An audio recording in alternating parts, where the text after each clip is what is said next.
Good afternoon, and thank you for joining us Across the Fence. I'm Fran Stoddard. They are tiny, pesky, and dangerous. Our focus today is on ticks, mosquitoes, and the emerald ash borer. To learn more, we've called on two experts with the Vermont Agency of Agriculture. Judy Rosofsky is the Vermont State Entomologist, and Patty Casey is the Director of the Environmental Surveillance Program. I love that there's a surveillance program. Thank you both for coming in today to talk about this stuff. So, Judy, let's start with the emerald ash borer. It was discovered in Vermont in February of 2018. That's so correct, almost a year and a half or so. That's right. Why are we concerned? What are the concerns around that? So the emerald ash borer, even though it's a tiny insect, it's able to kill ash trees, deader than dead, and that's why we're concerned. And ash, in theory, in Vermont, it's only 5 to 7% of the forest, but in some areas it's up to 40% or even 100% of a local stand. So we're going to see a lot of dead trees. Right now, it's sort of off most people's radar because it's out in the woods and it's not that visible. But they're taking some trees out in towns. Yes. Right? Well, it's very expensive to cut trees down, so I think towns are trying to be proactive and get the trees out of there over time so that they don't have a one giant cost. Well, how has it spread? Where is it in Vermont? How has it spread since that time? So we have a website called vtinvasives.org, and it shows a map of the infestations and the areas around them so people know where they should not be moving their wood. So the first find was in Orange, the town of Orange in central Vermont, and since then we found it in several other towns and counties. So right now it's in 7 counties. It's also in Grand Isle. Right, so it's kind of skipped Chittenden County and what was found up in Grand Isle. Right. So how does, go ahead. No, go ahead. How does that happen? Well, we think the one in Grand Isle was brought in on firewood. And we also think the one in Bristol might have been brought in on firewood. We're not sure. I mean, they don't have a little sign saying, I came from so-and-so. Right, but clearly that's one of the ways it gets here. So what are your recommendations for people to, what can we do? So not moving wood is a great way to stop the spread, especially if you're within the area that we think is infested. So that's a 10-mile radius around the infestation.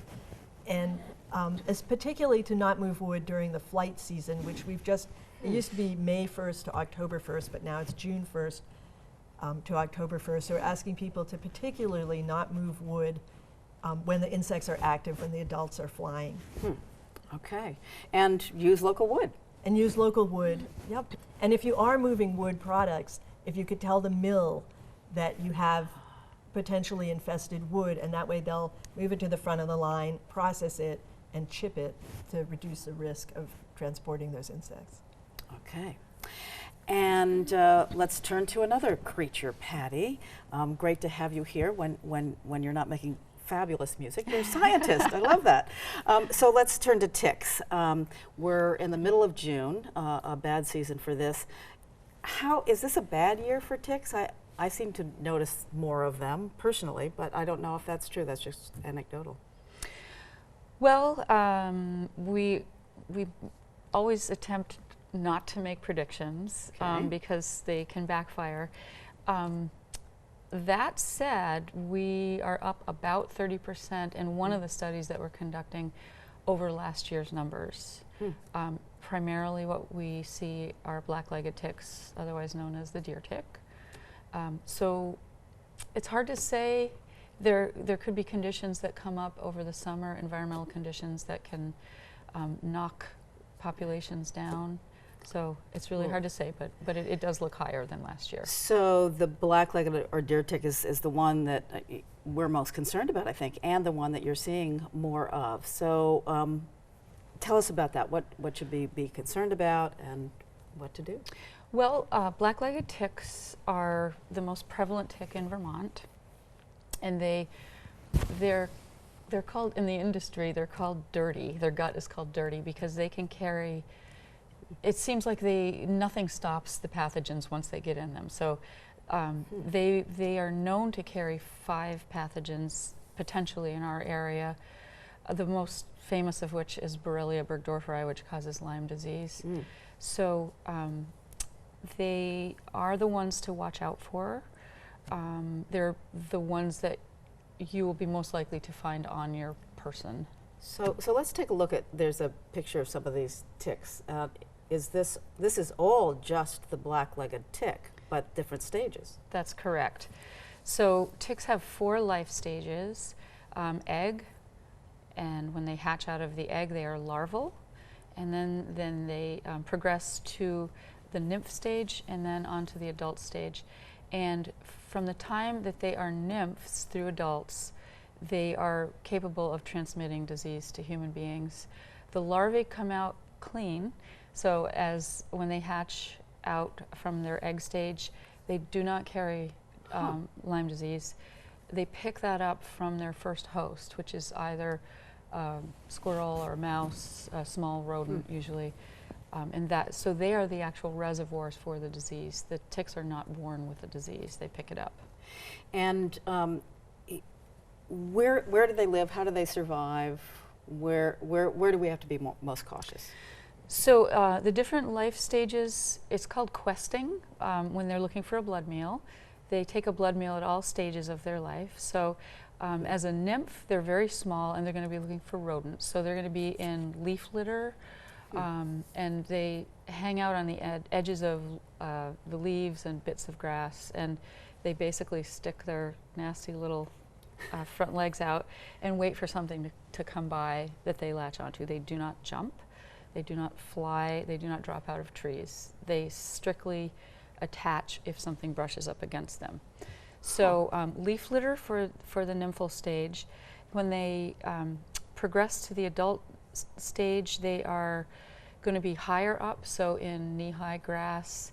That's why we tell people stay on paths as much as possible. If you're working in the woods, protect yourself, and I can go into that a little bit more, but and check yourself. So and when they're not looking for a blood meal, they're down in the leaf litter, in the grasses, and the edges. They come up from on the come bottom. Yep. So both of you work in these prime tick areas. What do you use to keep yourself safe from ticks? Well, I tuck my pants into my socks, which is always a good look.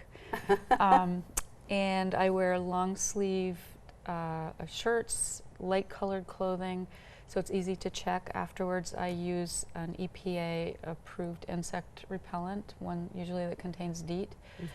And when I come back in from the field, I throw my clothes in the dryer for 10 minutes on high, and I take a shower because it will brush off anything that is not attached, and then I check myself every 24 hours. Okay. Jude, pretty much the same thing?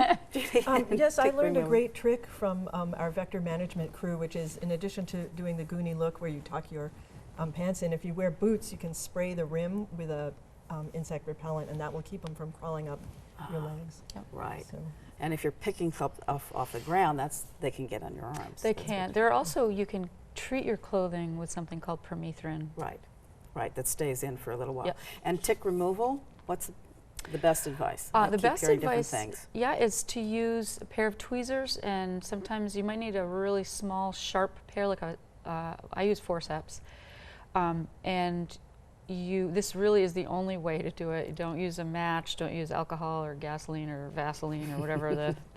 You grasp the tick as close to your skin as possible and pull straight up. No twisting. No twisting, pull straight up, and it can take a while because this is gross. They emit it's called a concretizing agent, that they basically dig a little hole in your skin and then they spit concrete into it, so that it's very hard to pull out. So you have to be very patient. Right. It can take a couple minutes, and don't panic if you leave the mouth parts in. The mouth parts cannot transmit the pathogens. You should treat it as any other wound or bite. Alcohol or something. Bacitracin, yep. Okay, so very slow, keep tugging, and it'll finally release. You have to be patient. Yes.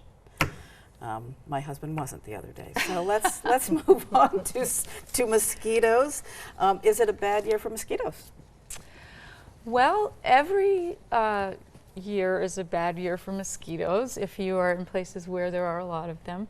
The spring tends to be worst because there's a lot of floodplain, a lot of standing water from snowmelt and spring rains that it leaves sustained puddling in areas that allow the eggs to hatch. It can quickly turn though. So last year, for instance, we had a terrible spring, a lot of mosquitoes. I was getting calls every day from people, oh my gosh, what can we do? And then we had a drought and we ended up having our numbers were down by 25 to 30%. What do we have to worry about, health considerations? West Nile virus is the most prevalent. It's considered to be throughout the state at this point. It's been found in all 14 counties in mosquito pools, and there have been human cases of it around the state. So it's really important to protect yourself from mosquito bites. And the protections are similar to tick protection, so long pants and sleeves, EPA approved insect repellent, and we would add to that avoiding dawn and dusk activities if possible, fixing broken screens, getting rid of any standing water around your house that you can. Is there a different kind of repellent that you would use for mosquitoes, or? Pretty much the same thing. You know. Yeah, I mean, do it. The main message that I would send out is for people to start taking these insects more seriously because they are disease-bearing insects. Right, encephalitis as well. That's right. We are all out of time. So Patty Casey and Judy Rozovsky, thank you so much for coming in and helping us understand a little bit more about how to protect ourselves with ticks and mosquitoes, and that we should do it. Well, thanks for having us. Thank it's you. been a pleasure. Thank you so much. And thank you for joining us across the fence. I'm Fran Stoddard.